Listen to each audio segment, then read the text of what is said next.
நம்ம மக்கள் சார்பா ஒரு கேள்வி, இந்த ஓட்ஸ் சாப்பிடலாமா ஐயா? ஓட்ஸ் சாப்பிடலாமா?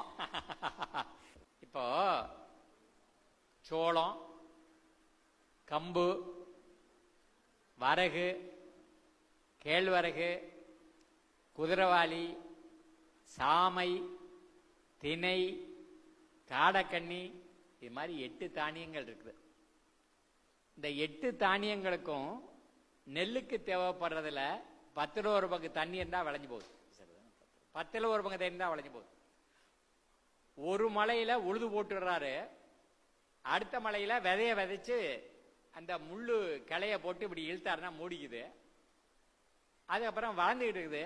அந்த பூ வர்ற நேரத்தில் இன்னொரு மழை பெஞ்சுன்னா கருது வந்து விளைஞ்சு போச்சுன்னா, அந்த தெனை சாமையெல்லாம் 75 நாள்ல விளையுது. காடக்கண்ணி 70 நாள்ல விளையுது. 90 நாள்ல கம்பு விளையுது. 100 நாள்ல சோளம் விளையுது. வரகு விளையுது. கேழ்வரகு 90 நாள்ல விளையுதுன்னு. இதே போல அற்புதமான தானியங்கள் உலகத்துல எங்கேயும் பார்க்க முடியாது. அப்ப இவைகளை அவன் என்ன சொன்னான், இங்கிலீஷ்காரன், கொஞ்ச இடத்துல விளையுதுங்கிறதுனால மைனர் மில்லெட்டுன்னு சொன்னான்.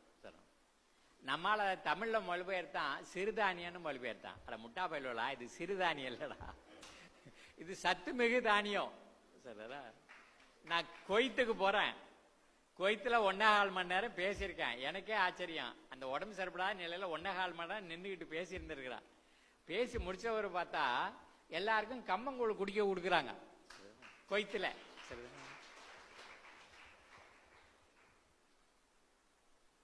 அப்ப எங்க போனாலும் கம்மங்கூழ், கேப்பக்கூழ் டாக்டர் சொல்றான். இன்னைக்கு என்ன சொல்றாங்க, அந்த நீரிழிவு நோய் இருக்குது, சக்கரை நோய், அது உலகத்துக்கே இந்தியா தலைமை தாங்குங்கிறான். எதுக்கு தான் தலைமை தாங்கிறதுலாம் இல்லையா என்ன, கேபிட்டல்ங்கிறான். சரிதானா? ஆனா உண்மையில நம்ம இயற்கை மருத்துவர்ல கேட்டா சொல்றாங்க, ஐயா நீரிழிவு நோய் நோயே இல்லையா அப்படின்னு சொன்ன. அது கண்டிஷன். கொஞ்சம் டென்ஷன்ல இருந்தா அப்படி இருக்கும், அப்புறம் கொஞ்சம் இழப்பாருனாக்க அப்படி சரியா கீழே இறங்கும். சிறுநீரகம் கொஞ்சம் வேலை செஞ்சுன்னா சரியா போயிடும். கல்லீரல் கொஞ்சம் வேலை செஞ்சுன்னா சரியா போயிடும். இந்த கல்லீரலையும் சிறுகுட இந்த சிறுநீரகத்தையும் வேலை செய்ய வைக்கிறது எது வேலை செய்ய வைக்கும்? வரகு வேலை செய்ய வைக்கும், குதிரவாளி வேலை செய்ய வைக்கும், சாம அந்த வேலையை செய்யும், அந்த திணை அந்த வேலைகளை செய்யும். ஆகை நடப்ப நாடு முழுதும் இந்த தானியங்களை முளைக்கட்டி சாப்பிட்டு இருக்கிறாங்க மக்கள். சாமையில தோசை செய்யறாங்க. நாங்க எங்க பயிற்சி மையத்துல திணையில பாயசம் செஞ்சு கொடுக்குறோம். அந்த குதிரவாளியில பொங்கல் செய்யறாங்க, வரகுல சோறாக்குறாங்க, சோளத்துல ரொட்டி செய்யறாங்க, அடை செய்யறாங்க. நம்ம பெண்கள் நினைச்சாங்கன்னா விதவிதமா அதுல செஞ்சிருவாங்க.